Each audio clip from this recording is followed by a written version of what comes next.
this semifinal Friday from New York City in the Big East basketball tournament. St. John's made the casual 5-block walk from the hotel to the Garden, but they have sprinted through the competition courtesy of some timely words.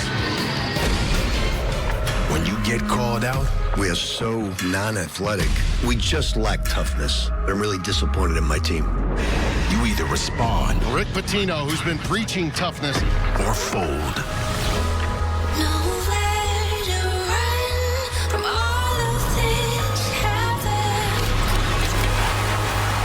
St. John's has answered the call. Since he cursed his guys out, they haven't lost a game. But tonight, they'll battle a powerhouse hungry to return to Big East tournament glory. This is Big East basketball at its finest. Alley-oop! Are they a machine? A spot in the finals at stake. The Big East semifinals start next on Fox.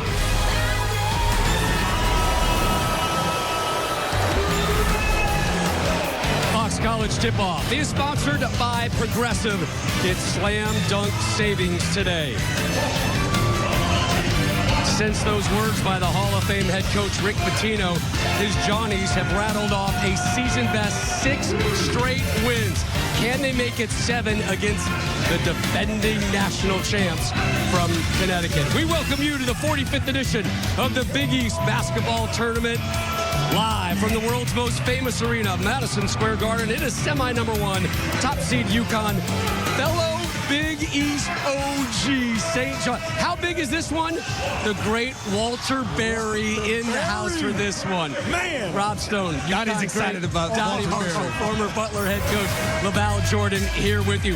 First time ever, UConn, St. John's, Providence in the semifinals of the same Big East tournament. Providence right now literally the last team in the NCAA tournament field. They have Marquette later tonight over on FS1. We talk about our opener right now. UConn, St. John's. The Huskies swept the Johnnies in the regular season, but both times they had to overturn second half deficits. How did the Johnnies get the upset tonight? Well, Rob, the first time around, the game was closer than it looked on paper, and Coach Pitino did a good job of mixing defenses. That's number 1, Donnie. They're going to have to break the rhythm of this Connecticut offense that's meticulous, it's patterned, and they do a good job of running their stuff. And then they've got to find a way to keep the Huskies off the glass, finish and limit them to 1 shot. Right? And lastly, they're going to have to make some shots themselves. I know they want to attack the paint and touch the ball inside, but they only hit 4 threes in each of the previous 2 games. They're going to have to make more than 4 tonight. Yeah, I hate to throw a monkey wrench into all that because this UConn team, even though it's a team that plays at a different pace, they are not just better, a much better team than last year's national championship team. Last year, 2 perimeter players averaged double-digit scoring. This year, 4. Not only that, the 2-headed monster of Klingon, Johnson, they really know how to play together in there.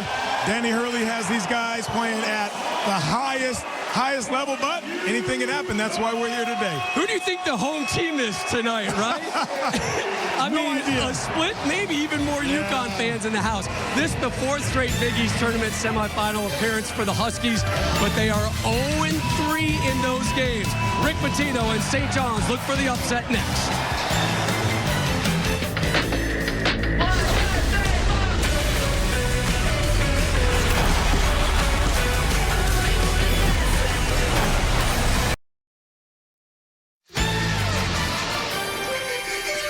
The greatest city in the world. That's right, New York, New York. Where in Midtown Manhattan, the Big East tournament is taking place. We've got semifinal action right now as Rick Pitino and the St. John's Red Storm face the defending national champions, Dan Hurley's UConn Huskies. And here is the bracket in the Big East tournament. St. John's, UConn, our first game tonight. A 1 versus a 5, followed by Providence and Marquette, a 3 versus a 7. Hi, everybody. I'm Gus Johnson, along with the All-American Jim Jackson. And welcome to the world's most famous arena, Madison Square Garden. For St. John's, Rick Pitino delivered a passionate, very critical speech of his team, a public speech And since then, they've won 6 straight games and are playing lights out. Meanwhile, for Dan Hurley, they are the defending national champions, but last year they didn't win the regular season, nor did they win the tournament. That's their goal this year as they try to bounce it back with another national title. This is the game everybody's been waiting. An old school Big East. And it's going to be a chess match between the two coaches. Can St. John's and Rick Pitino disrupt this high potent offense and make UConn a little bit more uncomfortable? And can UConn impose their will in the paint, but also creating turnovers to get out in transition to get some easy baskets? The starting lineups are sponsored by Jeep. There's only one for the Red Storm and the Huskies. Who jumps out at? Well, Danish Jenkins only 22 minutes because of foul trouble, but he's the leader, unquestioned leader of this team for St. John. Important that he's there. And Cam Spencer scoring about 19 points, 53% from behind 3 in the 2 games against St. John's. Will that trend continue? Stay tuned to find out. Now let's join the third member of our team on the sideline. Here's Christina Pink. Oh, Gus, Friday night at the Garden. There's nothing quite like this atmosphere, but UConn's been here before. Dan Hurley told me we've been playing in front of sellout crowds all season, and we've had to do it with a target on our back. As for Rick Pitino's team, this is pretty new for them. He told me there's excitement, there's anticipation, but this is 7 straight must-win games, and we've responded well. All right, Christina, thank you very much. Your officials for tonight. Great crew. James Breeding, Tony Tiazza, and Brian O'Connell. Soriano Klingon in the circle. This is a series that dates back to 1951. NCAA tournament meeting here at the Garden. St. John's leads it 37-33.